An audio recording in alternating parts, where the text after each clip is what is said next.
చంద్రబాబు నాయుడు గారు, వాళ్ళ నాన్న కర్జూర నాయుడు, వాళ్ళ నాన్న లవంగం నాయుడు, వాళ్ళ నాన్న యాలకల నాయుడు, ఈ నలుగురు కలిసి వచ్చిన నన్ను నాని గారిని జంటూరు పేకలేరు.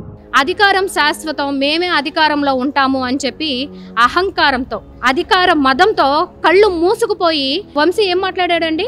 నన్ను అరెస్ట్ చేయాలంటే చంద్రబాబు నాయుడు గారు రావాలా, వాళ్ళ కొడుకు నారా లోకేష్ రావాలా, లేకపోతే వాళ్ళ నాన్న ఖర్జూర నాయుడు రావాలా అని చెప్పి ఏకవచనంతో మాట్లాడాడు, అహంకారంతో. వంశీ కాలం ఎప్పుడు ఎవరికి ఒకేలాగా ఉండదు కాబట్టి ఇవాళ నిన్ను అరెస్ట్ చేయడానికి ఖర్జూర నాయుడు గారు అవసరంలా. ఖర్జూర నాయుడు గారి మనవడు లేడీ కానిస్టేబుల్ ని పంపిస్తే తన్ని నిన్ను విజయవాడ స్టేషన్ లో పడేశారు.